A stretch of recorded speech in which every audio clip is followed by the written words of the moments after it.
from the time you're 10 back, you learn everything you need to know in life. I was 6 years old. Miss Ridley was teaching us how to read.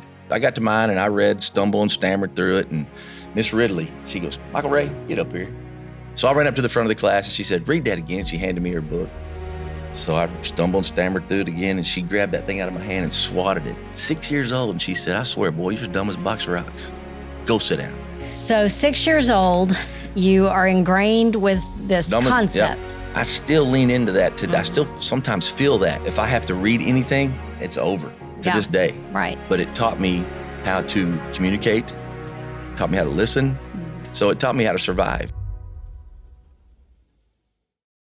Today, my guest is Michael Ray Newman. I can't wait for y'all to meet this guy. You talk about a ball of energy. This guy is a ball of energy. And he's a great friend of mine, and he has been a very inspiring person for me personally. So without any further ado, welcome, Michael Ray Newman. What's up?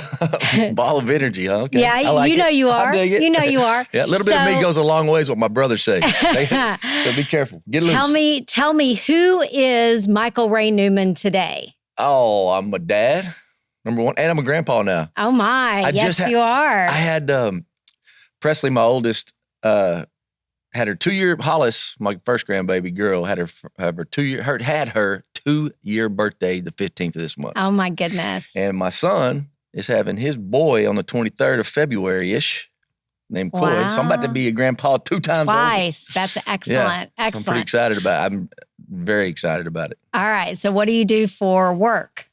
Well, right now, it's been crazy the last couple of years. We've had to pivot a couple of things because of what we've lost, but not business-wise. We've lost a major foundational pillar person that was running our construction company we've had for over 30 years. And I've had my construction hat on pretty hardcore, and it's been awesome. I mean, it's been really challenging, hardest things I've gone through. You know, just when you think you can go start teaching it, then God says, I'm going to tell you something. Yeah. Let's see you go start putting into practice what you preach. So you're a serial entrepreneur, though. Yes, I am. So I've got. How many companies do you presently own? Well, right now we've got 4 companies that we are holding, or we are building, or in the process of selling. So construction? Yep. Auto sales? Yep. Okay. What else? We have a auction company. It's called, we provide labor for auto auctions. Okay. And it's been a lot of fun. Been doing that for 20 years. My construction company for 30 years. The little dealership, we more of an investor role in that now. And then I've got Edge Global, our training company. Yep. Edge Global. So you do business training, sales training? Leadership, sales training, operational engagement. We've been doing a lot of that lately. The culture, personality profiles, and really, because Mindset of a Champion is our new program we just launched. And it's awesome because it is a 52-week virtual online program. I'm very proud of it. And we do a lot of we do personal coaching too and consulting, life by design coaching. Got my little brand here for you. Oh, by the way, come on. Oh. I know I'm not supposed to move the pillow. You're hiding something. I got you a little swag. Oh, I got my own cup. That's right. I love it. Yeah. So, and I got you life by design shirt, baby my girl. Own t-shirt. Excellent. I'm can't be without loving this too, right here, this. too. I got you a wristband, whatever it takes. Oh my goodness, I love it. We've got all sorts of Michael Ray Newman swag going on. Excellent. I got that for I you, love it. Here you go. All right. Off to the side. I know that kind of shut your wheels off a little bit. We'll chuck that off the stage. So there. yeah, we do that right there. The program, what we've been doing is because here's the deal with these mentors out there. It's people that are crazy. You are actually involved. You do it still. I mean, you're out there grinding every day still. You do your business, and this is your little side hustle that's blowing up, which I'm super proud of you. Very grateful for being here. Thank you for having me. But it's been really, you got to be careful because it's really important and we'll get into it in a little bit, I'm sure. It's important for you guys to go find mentors. But there's a lot of posers out there. Yeah. They don't really do it. People, when you coach someone, you get involved, you're getting the real you of what you do. I heard somebody out there talking about you in a minute. Michelle said, she's so awesome. She's so authentically herself, which is what we coach people to be. That's the secret sauce. Right. But because when she shows up one day, I was devastated and I was upset and I was crying. And I went to Michelle's house and she goes, well, first of all, stop crying. We We can't be having that. Hey, no crying in baseball. That's right. No crying, but no whiners in this game. That's what my 2 kids, the first phrase they learned when they were little bitty, my oldest, no whiners in this game. And one day the little girl gets hurt in the Chick-fil-A little play area, and she's throwing a fit and crying, and my oldest little girl walks up and Presley, and she goes, "That's okay. No whiners in this game. There's no whiners in this game."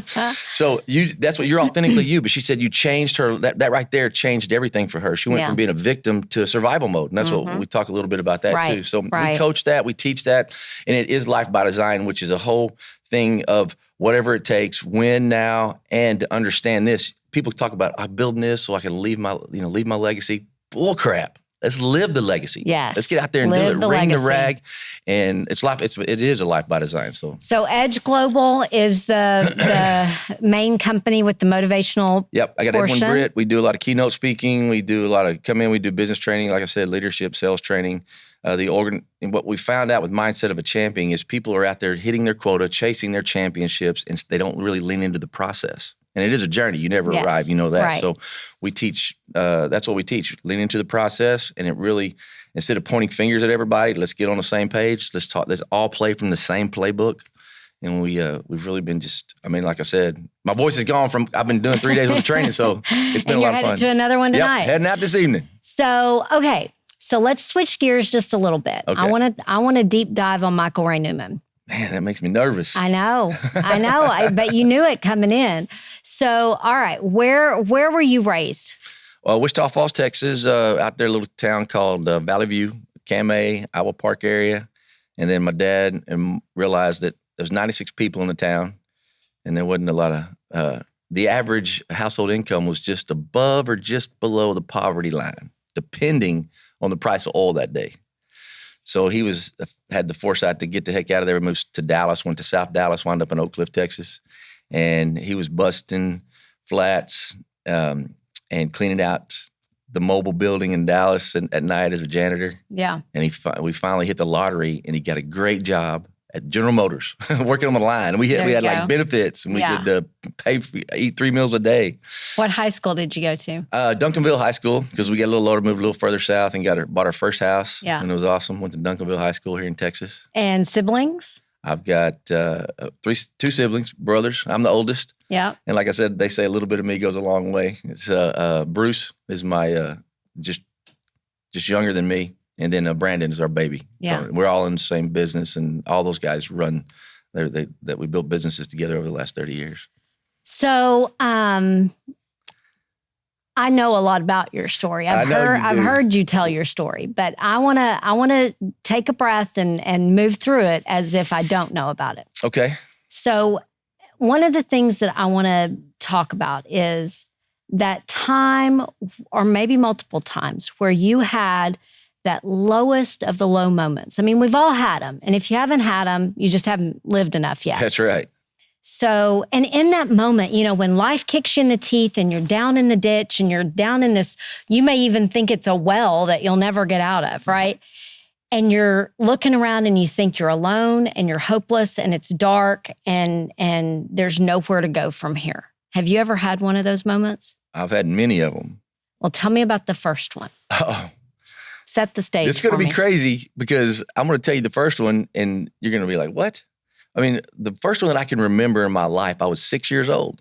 And I really, truly believe that from the time you're 10 back, you learn everything you need to know in life. Good, bad, fear. So think of a 6-year-old, or think of your 6-year-old self. And monsters are still real. You don't know. And when you're 6, and I say it a lot of times, the young teenage girl gets her first heart broken. And the parent says, get over it. I know it hurts, but you'll be over it in a week. But when you're in that moment and you're that age, that's the only thing you know. Right. And you trust people because you're told to. And I was 6 years old, and we were in second grade. And I was 6. And we were in second grade, and Miss Ridley was teaching us how to read.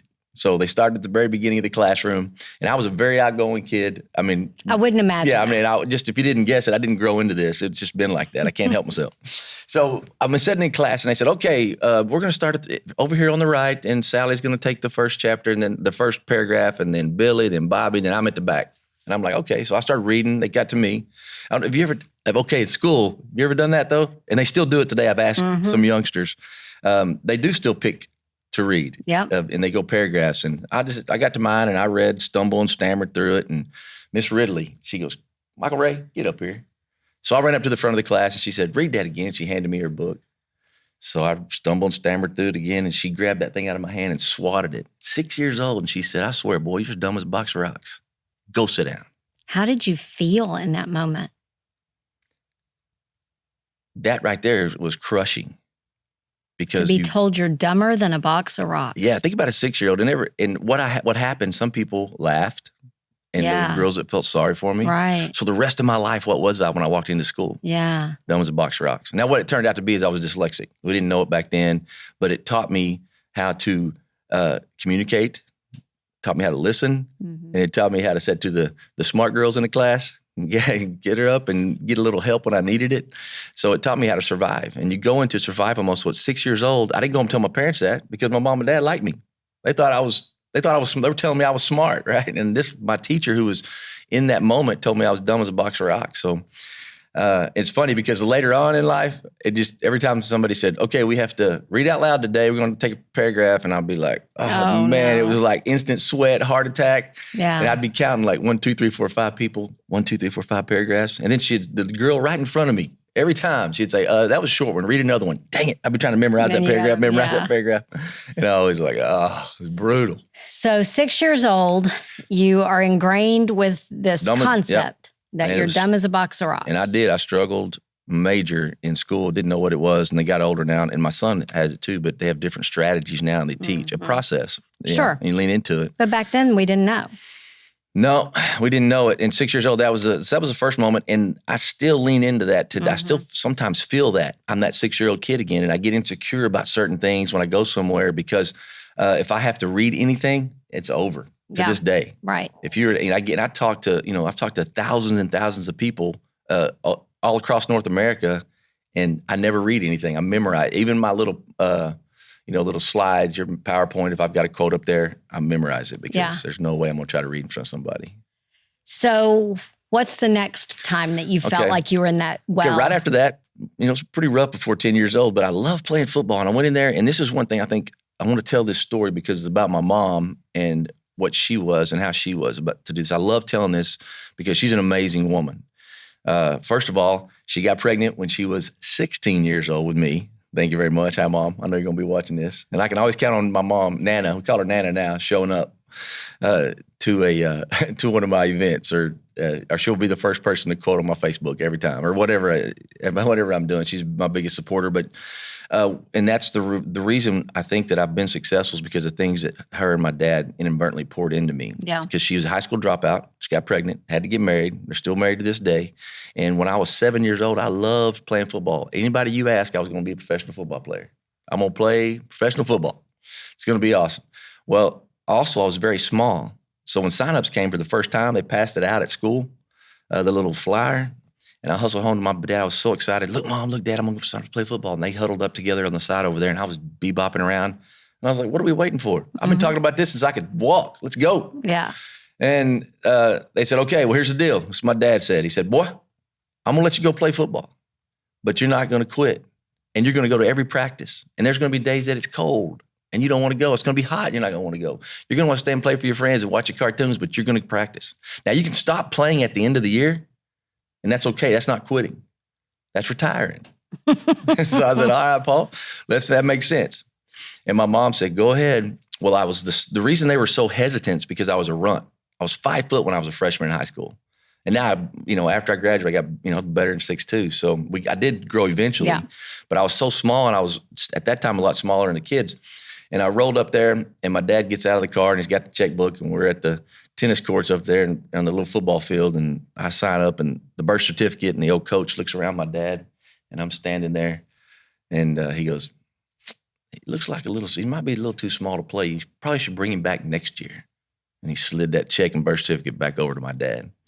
And my dad looked back at me, and I guess he could see it in his eyes because do you know what it's like the first time you felt rage? You got really pissed. Ooh, yeah. It starts at a sweat at the back. It goes all the way up your spine and over your head and gives you chills, and your eyeballs swell up and tears you want to come out, but not because you're upset, because you're pissed. Yeah. That's what happened. Right. He looked at me and he goes, is the birth certificate say, he said he's old enough? And he goes, yep. And he goes, we'll be at practice on Tuesday. We get in the truck and head home. And not a word was said. No text messages back then. No, nothing. I hop out. I had to jump out of the little truck and head to my room. And my mom's doing dishes. This is what's so awesome. Think about this. I was devastated. I was told that I'm suck at something. I'm too small. Can't do it on something you wanted to do. Now think about you and your life and the people that are listening to this or watching this. When people said something you want so bad and a influencer, somebody that's in the know, an expert, says you can't do it. Right. You're too small. There's nothing you can do about it. So I hauled butt and I was heading to my room and she was doing the dishes. 15-year-old dropout. And she didn't even look up. She said, hey, what? She's washing dishes and she goes, what'd they say? I stopped and I had tears in my eyes and I said, they said I was too small. She did not even flinch. She kept her head down, kept loading up the dishwasher. And she said, what do you think? And upset my status quo. Mm-hmm. And I went, I think he's wrong. She didn't even pause. She just kept going. All she said was, that's all that matters. Think about that. What do you think? It's not what anybody else thinks. Yeah. That coach is gone. What do you think? Right. And what if she would have done what parents do today? A lot of them, oh, he's right, honey. Come on. We're going to find something else for you to do. Mm-hmm. And it's going to be okay. The rest of my life, I may have been a quitter. I don't know. Yeah. Because my dad said this that day. He said, boy, you're going to put the work in and you're going to work hard enough, you're going to be successful. That's bottom line, period. If you're going to put the work in, you can be successful if you're willing to go through the pain. Number two, what do you think? Before I was 10 years old, the lowest thing that happened to me, turns out to this day, I'll tell you another story here in just a minute, but to this day, my mom drew back on that and I did. And I asked my mom years later, about 5 years ago on the first message, you remember that? And she said, oh yeah, I remember that. And when my mom's holding something back and about to tell you something that you probably don't know yet, she bites her little, oh yeah. Nana said, oh yeah. And I said, what'd you think? She goes, I wanted to call that coach and take him out behind the woodshed and whoop up on him and call him up and say, how dare you? How dare you hurt my little baby? But she didn't say a word. She just let me do it. I wound up, starting and doing well and had a lot of fun playing football. To this day, though, even when I got older and I faced some real challenges and I brought it to her, she'd say, well, you'll make it work. Yeah. Yeah. And that gave me the faith right then and the confidence to keep moving forward. Understand this. You don't win or lose. You win or learn. I like that. You win or learn. All right. So we've covered 6-year-old Michael. We've covered 10-year-old Michael. We got to episode 2. We're going to have to go to another. I'll speed it up a little bit. No, you're good. So when was the next time you had one of these in the ditch times? I got on a pretty good roll for a while. I went and started making money. My dad came to me at 10 years old and said, boy, you got to start buying your own school clothes now and your own football cleats if you're going to be this football player. I said, yes, sir. So I started mowing yards for $5, knocking on doors, mowing yards. Then I got to high school. I didn't grow till I was a freshman in high school. So then that happened. The whole game slowed down. I started getting really good and had the opportunity to go to college and play. And I was dating my hometown sweetheart. It was awesome, dude. I'm living the dream, right? I'm playing You're living ball. your best life. Yeah, I am. I am life by design. I didn't even know what it was then because I was validating all the things that I had planned. I had spoken those things out. I had written them down. I'd worked towards that. You can't hit a target you can't see, right? Right. It's super important to write those things down and talk about them and go ahead and get in the middle of it and fail. But I was taking my shot, which 10 years old, we won't tell that story today, but I told myself I'm always going to take the shot. Something happened to me pretty devastating at 10, and I said, I will always take the shot. I walked out, and it's been painful, very painful. So I was in Iowa, and I got a phone call from my girlfriend, and I was on a payphone. Remember the payphone, right? Yeah, back before cell phones. Yeah, I had 4 quarters, and I popped it in, and I called her, and I had 2 minutes for 4 quarters. And she was playing that "What's Wrong, Nothing" game. You ever played that with what's wrong? Nothing. What's wrong? Nothing. And you know something's wrong. Yeah. And I said, listen, Carrie, Carrie's my wife's name still. And she said, I said, tell me what's wrong. I got 2 minutes and just going to hang up. And she said, paused. And then she said, I'm pregnant. Oh, man. Have you ever seen the cartoon characters on TV? When their eyeballs pop out of their head, smoke comes out of their ears, all their body parts fall off. That was me for about that long. Yeah. And I just pulled the phone back, and then I pulled up and I said, Don't worry about it. Whatever it takes, it's going to be okay. Just don't tell your parents until I get there. Well, it was Iowa, and it was a long 3 days. No phone. Right. My life is over as I know it. No more ball. Not going out, doing what I was doing. It just derailed my life right then. And it was a long 3 days. And I get there, and when I hustle. But in that moment, like, what were you thinking? First of all, I was straight in survival mode. Yep. And actually, it was in survival mode. And there's 4 stages of growth you go through. And you guys can, and there's 7 areas that we talk about. You're very familiar, spiritually, mentally, and physically, and personally. And those 4, think about it. Out of the 7 that we focus on, the first 4 we talk about are about you. Right. And I didn't even know any of this. I've validated it later. I didn't even know that I knew it at the time.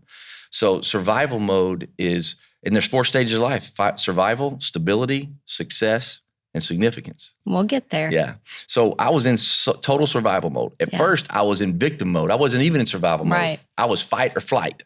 What am I going to fight? Your eyes were popping out of your head, and your elbows were falling off. Yeah. I was either going to, what are you doing? You fighting or flight? The whole time I'm thinking that. And then as the days went on, I think it's innate in me. You talked about it before, but I just said, how do we fix it? Because by personality trait, I'm really outgoing. Have fun, let's do this.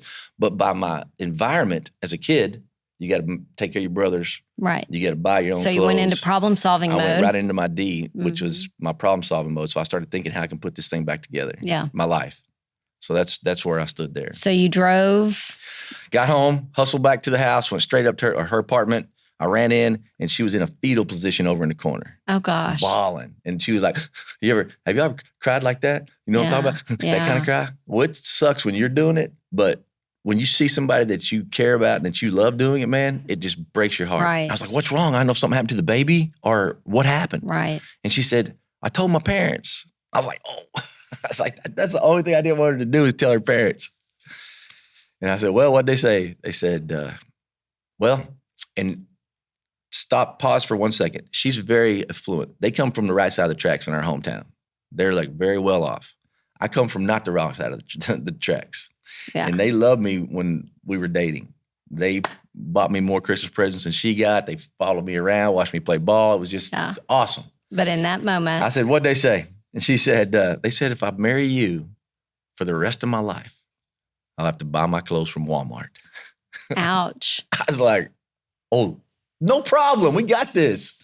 That's it. That's the only problem. Walmart's great. It's not a garage sale. That's where I got my stuff from. Right. I thought it was going to be, and she did not think that was funny. And she thought that was the most devastating thing ever. And they were hurting for her, right? I don't blame them now that I'm a dad. Yeah. But I said, but in that moment, there was another moment right there. Right. She will never have to want for anything. I'm going to go out and make sure I give her monetarily everything she needs. And sure enough, I got started and fell right on my face and lost everything. Yeah. So I know. But y'all got married. So we got married. We hauled booty. And had the baby. Had the baby. It was awesome. Was that Presley? Presley, yeah. She's the one that had Hollis. We had the baby. It was great. We went out, started making really good money right off the bat. I was selling knives. And I was knocking on doors, selling knives. Lost all that. And here's what happened. I was successful, but I didn't realize what I was doing. I just was working. And here's the deal. If I work 80 hours, you work 40, I'm eventually going to catch you. That's all I did. That's all I did. We just kept working. And I didn't realize that I had nothing about money. Just knew I had to make a ton of it. Gave it to her, bought the houses, bought the BMW, bought all that stuff. Well, then I lost the business, and I lost everything 3 times in my 20s. I know what it's like to have to park your truck over at the Piggly Wiggly grocery store and walk home so the repo guy doesn't get it. Yeah. And guess what? He finds it. Right. 2 cars repossessed. I've had 2 homes foreclosed on. And at 30, hammered me with divorce papers. Took my kids. So is that another one of your ditches? That's it. Yeah. That was the lowest. The lowest. Yeah. This other stuff taught me things. Yeah. And So you were successful, lost it, successful, lost it, successful, lost it. Successful, a little arrogant, look, I can do this. Look at everything she has. Right. Wasn't sustainable. Trying to please her parents to prove them wrong. I'm trying to please other people. That's right. That's exactly right. So how did that feel when she filed for divorce? Crushed me. And I was always thinking. Did you see it coming? Yeah, I should have at the time. And here's the deal. She is not in the wrong at all. She got tired of hearing next month. Oh, it's going to get better. It got better. Oh, it gets worse. Oh, here it is. She's got tired of hearing those things over and over. It's not on her at all. And that's what we got to understand. She was hopeful. She wanted me to do good, right? She wanted me to prove her parents wrong. She was hoping it would happen. But with 2 kids and all that going on, she finally just said, and then plus she had people in her ear and done. And I made the bad decisions. It was on me. And that right there, I was totally back in survival mode again. Worst I've ever been because of my children. And I'll be honest with you, the thought of another man tucking my kids into bed at night kept me coming back. Yeah. And that's not the right reason. So where were you? So lay out the picture for me of where you were in that lowest moment. Oh, the lowest moment was the night before I had to go to divorce court. You might know a little bit about that. And I was on top of an abandoned building in downtown Dallas. I had no home, nowhere, and she had moved back in with her parents and took the kids. And I hadn't seen them in a little bit, probably a week. She never kept them from me. Wasn't like that. But I was up there and I was drinking beer with the homeless dude, and we were just getting on the top of a building. Is what I called it. And it was an abandoned parking garage down there in that West End. And I didn't realize how low that is until after the fact. But that next morning, I just stayed up all night. Next morning, I got up, and there's the elevator shaft. This is the lowest of the low. There's an elevator shaft right there, and I usually walk around it and I go down the fire escape, but it was all the way down. The elevator wasn't even there, but it had a cable, and I stopped when I was walking around it. I backed up, and I took about 4 steps, and I jumped and I grabbed that cable and swung to the other side. And I wouldn't have cared if it had broken. Do you think you jumped hoping it would break? I know that I don't think I was I don't ever really, you're the first person that's ever even asked that. I didn't care. And but when I came out that other side, I went to the courthouse. So before you go to the courthouse, So in that moment, you're drunk on the top of a parking garage with a homeless guy. You're jumping and grabbing cables and not caring if you fell or didn't fall. Right. Like in that moment, how did you decide to go on and go to the courthouse versus not going or not caring or not doing anything else? Kids, my kids. I still don't know what I want to do when I grow up. Michelle, I just do whatever it takes to pay the light bill, right? Yeah. But I've loved being a dad. Yeah. I love it. And that's so in that not moment, the best at it, but you could see your kids' faces. Yep. That was the most ridiculous thing I've done was jumping through that thing. But it also, like it was a sign to tell me that, yep, man, it's time to go face it. It's time to get in front of it. So you left the parking garage and spit cleaned yourself up a little. Not really. So I just showed up there at the court, no representation. This young attorney lady comes up, bless her heart, sits down and starts just giving me the business. Here's what you're going to do. Here's what you're going to pay. We're about to walk in front of this judge and you're going to owe this stuff. You got to pay it. And I wasn't even listening to her. I was just numb. And I just went, well, can I pay more if I have it? Because they had came up with such a low number because I had nothing. No, it was all gone. Yeah. And that's ridiculous. You can't just expect that. And she just kind of, that scrambled her eggs a little bit. And she's like, just hustled off. And I didn't know this till later. So we got in front of the judge. He threw the thing down. Here's what you're going to do. Boom. And later on, that lady goes, first of all, she went to my wife, Carrie. And she goes, first of all, he's drunk. He's still drunk. But secondly, y'all need to get some help because that boy's broken. Even her attorney said that. And I didn't know that. I thought I was divorced for 2 years. She never signed the papers. But I got in a truck right then. You talk about survival mode. And we go from survival to stability, from stability to success. And then and all three of those are important. And there's when you're trying to be, do, and have more. But significance is like your shirt says, is when you're helping other people be, do, and have more and win. Right. Well, I was in survival mode. So before that, before I swung across that deal, I was in victim mode. I was blaming everybody else, blaming everything this guy happened. If I hadn't done that, just blame. The problem with that is those people are controlling you when that happens. And I didn't realize this until recently. But you got to, before you go to survival mode, And that's a victim mode. It's flight. It's a fight. It's flight. That's what it is. And it's like pointing fingers. Well, and that person is never going to solve your problem. Yep. I don't care if they did it to you or did it to yourself. Right. Most of my pain self-choosing. It's me taking the shot, busting my ass, skinning my knee. But when you go to survival mode, you start doing what I was doing those 3 days when I found out I was pregnant. Start piecing it together on how we could possibly move forward. I jumped in the truck, and I didn't know where to go, didn't know what to do, didn't have anything, nothing. I leaned over in the floorboard of the truck, and there was an envelope. I reached over, and I grabbed that envelope, and on the back of it, at the very top of it, I wrote W-I-N, win. What's important now? That was my first win list, which is my to-do list. And it was like, get a job, get gas, get your kids back, get your wife back, get your life back.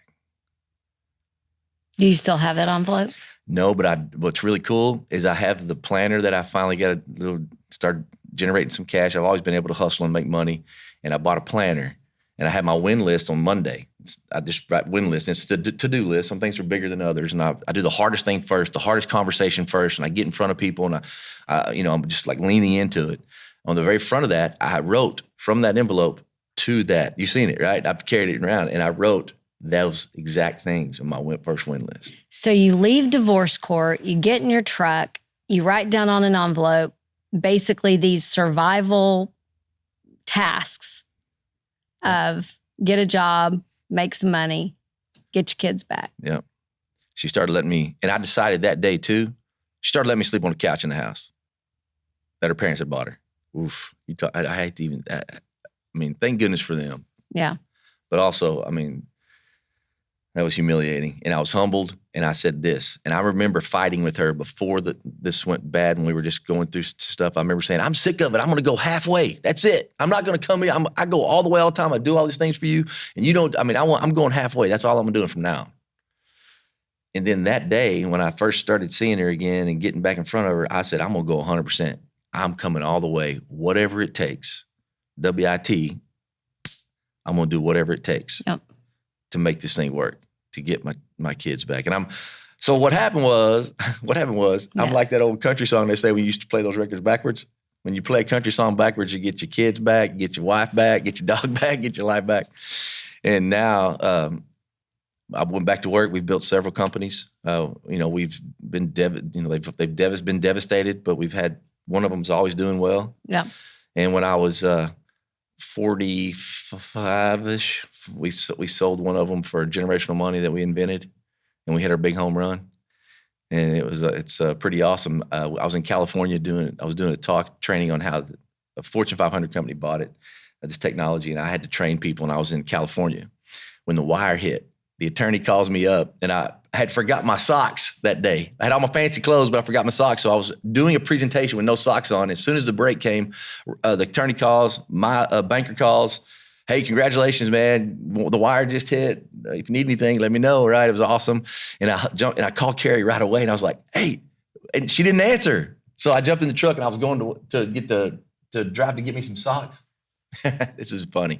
And while I'm walking out of the sock store, my wife calls me and says, hey, what's going on? I said, yeah, we're both crying, the money hit. They're all crying. Money came through. The deal went. And she goes, where are you? And when I could shop wherever I wanted for anything I wanted in my whole world, my first purchase was from Walmart. There you go. Bam. In that moment, did you look up at Walmart and think, I've come full circle? I walked out just like this, and I just turned and looked back up at it, and I was holding my sack of socks, and I just started giggling. Yeah, you can't make that up. Don't you wish now you'd had a smartphone and could have taken a selfie at the Walmart? It would have been, Walmart socks. Yeah. It would have been a hashtag socks. It would have been funny. So it's awesome. And now they're amazing people. They come to my house for Christmas. It's awesome. The in-laws? Yeah, the in-laws. So yeah, and struggle's still there. There's things right when you think you have it. You know that when I met you, man, everything's great. We're just having fun. We're traveling. We're talking. We're speaking in places and building this stuff. And I'm sharing this story. And then, life takes a turn. You got to start drinking your own Kool-Aid. Yeah, yeah. So, all right. So Carrie says hello, by the way. Oh. And if you guys don't know it, So here's the deal. You got to let me tell off on you a little All bit. right, you can tell on me. So so Michelle and I meet, we're having fun, and she's speaking, I'm talking, and she came to like some thing I was speaking at, and my wife never comes, and she showed up with my little daughter at the time. Lily was With like Lily. 10, and Michelle is sitting sitting right in front of Carrie, I guess, right? And Carrie's in the back of the room over to the left, and I'm speaking. She's over to the left, and we're talking, blah, blah, blah. We tell some of that story, and I said, and she's right here today, and everybody starts laughing or clapping. I don't remember what's up, but Michelle turns around, whips out her business card, and says, hey, call me if you ever need it. And if you ever need to get a divorce. Oh, man. Oh, it's so funny because my little girl, on the way home, she goes, Mom, you're not going to divorce Dad, are you? So I thought that was awesome. Yeah. So, all right. So, for those people out there who are at that, abandoned parking garage in the West End with their 12-pack of beer. 24-pack. 24. Oh, yeah, goodness. 24-pack of beer on the roof of the abandoned garage with the homeless guy, and feels like, the guy that feels like he has nothing left, no job, no family, kids, wife, feels like he's lost everything. What's the first piece of advice you would say to him? Get up. Get your ass up and let's go. That's what God says to me. There's my plan, right? And then there's the plan. Yeah. Here's what I have a problem with is somebody, I'm just praying about it, and we're just praying about it. It's going to just let it happen. My ace. Here's the plan. I'm going to pray about it, pray over it, and I'm going to take action. Now, God says, you need to move over here, or that's going to hurt. And then he lets me do it. Yeah. And then he comes up to me and just kind of, now you ready? Get up. Let's go to work. Just get up. You got to move forward. Don't stay there because you're in that victim mode.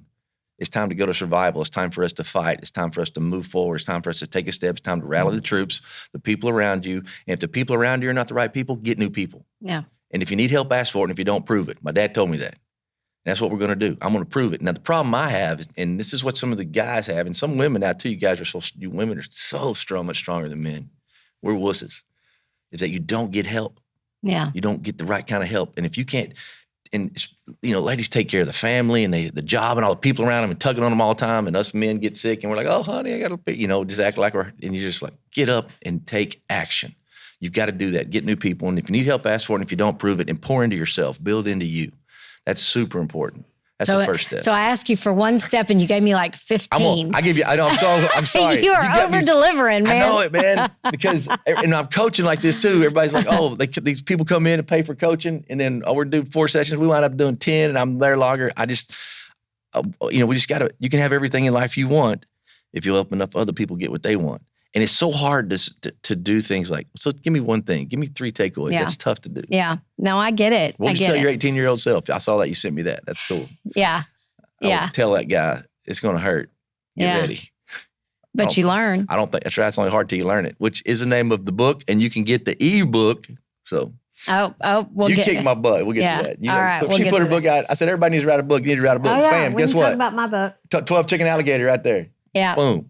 Wisdom from Mama. Yes. Available on Amazon. I love it. Yeah, I think you still owe me a car wash. Didn't we bet a car wash for who got their book out first? I am personally going to come wash this awesome new truck you got. Yeah, so I'm glad you my waited. new Bronco. Yeah. You have to wash it. It's kind of tall. It needs a tall person to wash I can handle it. I got you. So, all right. So you're going to tell him to get up and then a whole bunch of other stuff. Yep. Yeah. Let's talk about the 4 stages of success. Okay. So we've talked a lot about survival mode, right? And really even pre-survival mode, it's really cool, that place right? of being in the victim mindset, and that life is happening to you, not you happening to life. Ooh. So then you move in. Down. I'm gonna steal that. I'll give you credit the first time I say it. Give me credit. So then you move into survival mode, where you're just putting one foot in front of the other. That's all you can. That's it, right? This is the rule. This is the rule. You got to go as far as you can see. And when I get there, I promise you'll be able to see further, but you've got to go. So for the person in survival mode, what do you tell them? Where do you go from survival mode? Well, you got to turn inward, and you got to look at what you want. What do you really want to accomplish? You have a discovery meeting with yourself, and you get out the paper and you write it down. And spiritually, mentally, and physically, what do I want? What do I need? Don't say wants, go need. What do I have to have? Because you're in survival mode. Not what. That's about needs, right? Yeah. What's your win list? You put out your win list and you put down spiritually, mentally, and physically, what do I have? Personally, what do my relationships need to look like? Right. And you write it on your win list. Yeah. And you keep that. Now, you have 2 win lists. You have your to-do everyday list, and you do the hardest thing first. But you have to have a conversation with yourself. And it has to be spiritually, mentally, physically, and personally, where am I? Who am I? And what do I need to sustain myself? So from survival, you go to stability. Yeah. And then that's when you're getting some traction. You're marking some stuff off the list. And then you're like, okay, what does my family look like? And it doesn't matter if you want to, it's everything to me. It's not for everybody, and that's okay. But what does it need to look like? That's another area. You got to look at these things. And you rate yourself from 1 to 10, 10 being the best. That's the little wheel of life that Mr. Ziegler gave us.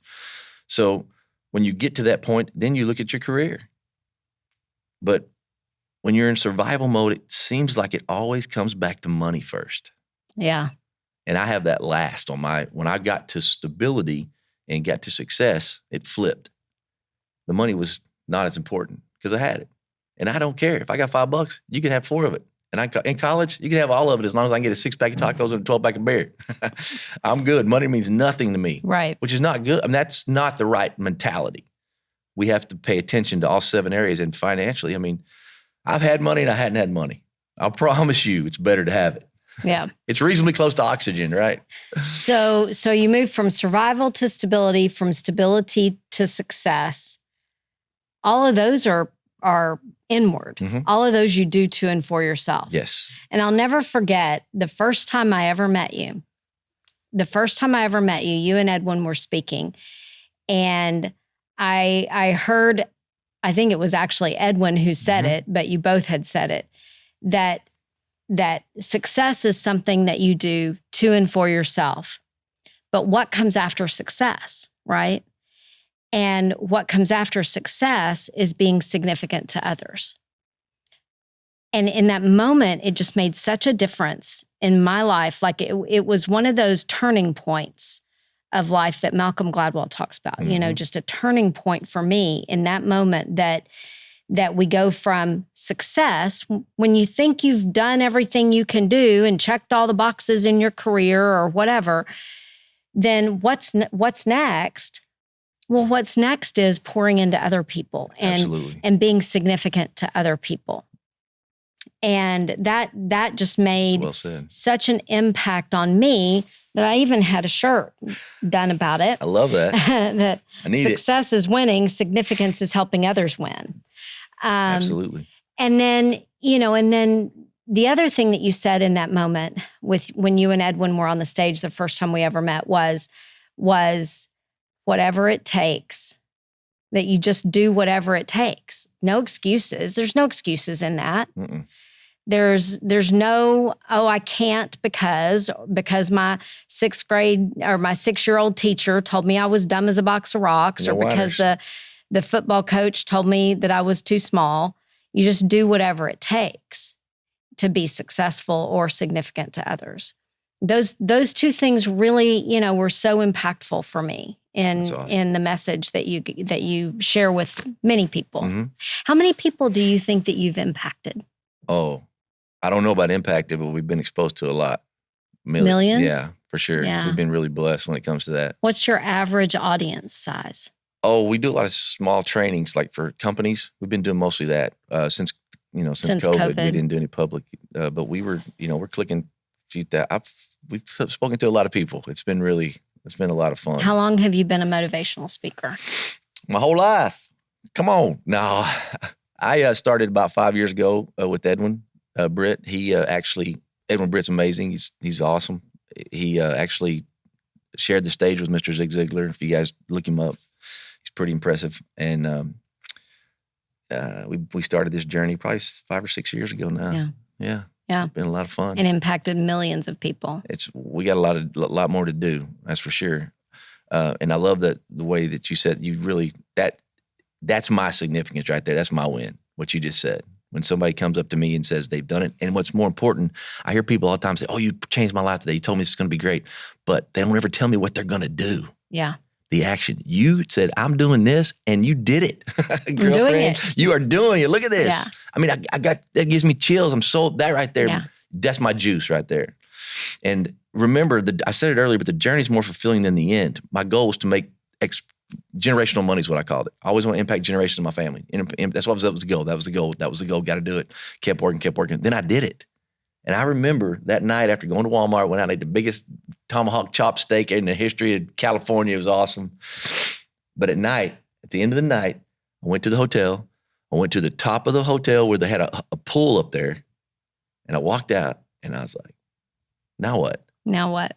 I got it. I won. I got the end. It's a mindset of a champion. And the journey is more fulfilling than the end. So it moved from chasing the cash and doing, all these things to moving to significance. How can I help enough other people do, be, do, and have more? Mostly it's not about the cash for me at all. It hasn't been ever. But for even those people, when they come in and say, I need to make more money. Well, I'm telling you, it ain't about the money. It's about the journey. Yeah. Awesome. All right. We're going to play a little game. All right. I'm ready. All right. You're going to catch, right? Let me get loose. Yeah. Okay. You're a football player, so you play now catch, I got pressure on me. I wonder if I don't catch it. That would have been really funny if you hadn't caught it. All right. Wherever your thumb lands, you have to answer that question. Oh, something you did that got you. See, I'm reading. I had to take my time to read that. Something you did that got you in trouble. Ooh. Well, I can't. Everything. What? What generation? What day that got me in trouble? I don't know. One time me and my boys would sneak out at night, run up to 7-Eleven and get us a burrito, microwave burrito at 7-Eleven. My parents went to bed. And then one day we were walking back, one night, coming back to the house about 2 a.m, car turns around and whacks my buddy Chris Swilling, just turned around and threw the burrito at the car and hit it. It was a bunch of teenage boys, and we were like young, and we started hauling booty, and I was the slowest one, and they caught me. And that was painful. Ooh. That hurt. Ooh. Yeah, I bet your dad was not happy. Yeah, my dad, he's like, and I'd get in trouble all the time. I just wouldn't listen, do it the right thing. And here's what was cool about my parents is they let me go out and skin my knee, right? Don't climb that tree. You're going to hurt yourself. Well, I'd go climb the tree. And he'd pull me down just one time and say, let me tell you something, boy. Don't do that. You'll hurt yourself. And then sure enough, I'm climbing that tree again. And he would go knock on Mr. Glover's door, get a keystone out, click the keystone, and say, watch this, Jerry. Michael's about to bust his ace. And sure enough, I would. But then I'd come home crying. What a great coachable moment, though. He didn't realize all these things poured into me. Those things, the most pain in my life has put me in a position to be significant. So when you fail, no, that's what you have to do. I'm sorry, I'm not playing you're game. good. But that's what it's about. It's about failing. It's about failing and falling forward and getting up and taking action on it. What I learned from that. Yeah, what I learned. Let's go play. Let's go do a couple more things wrong. Yeah. Awesome. What was your dad's name? Harvey T. Newman. Harvey Newman. Harvey Trent. There you go. All Harvey. right. Throw it to me and I'll answer one. But you have to be nice and throw it easy. All right. One item on your bucket list. Ooh. What you got? Ooh. So, I mean, I had one item on my bucket list, and that was to go to Africa for my 50th birthday and see the Big 5-0 for the Big 5-0. But I did that. I know it. So now I have to have a new bucket list, right? So I would say one item on my bucket list is to see my husband in Italy. Oh, is to watch my husband eat his way through Italy. That would be killer. We had planned to do that the year that the pandemic happened. We were supposed to go that fall to Italy, and we weren't able to do it because of the pandemic. So my husband's a chef, you know that. Yeah, so, he's awesome. So being able to see him enjoy Italy would be so great. You know what's cool about that, Michelle, and about what you do? People have bucket lists all the time, and they know they're never going to do it. Oh, I'll do that. Ain't no doubt about it. I know 100% fact. When you put someone on your bucket list, it will get marked off. So you have gotten to hear the story of Michael Ray Newman today, somebody that has been so significant in my life and hopefully in you guys' lives as well. The thing that I have learned from Michael Ray Newman above all else is about being significant to others. Being a success is something that you do for yourself. Being significant is something that you do for other people. And there's so much that even you personally get from being significant to others. I also enjoy hearing him talk about his win list, what's important now. And every day I have a win list of what I'm going to win at today and the things I'm going to accomplish today. Not just the menial tasks like paying the bills or doing the dishes, which my husband's probably laughing at because he knows I don't do the dishes either. But the more significant things that can lead you to living your best life and achieving the goals that you set for success. And then whatever it takes, we do whatever it takes to achieve your goals and achieve your success. So I hope you've enjoyed this episode of the Michelle O'Neill Show, and this one with Michael Ray Newman. Join me next time. See you later.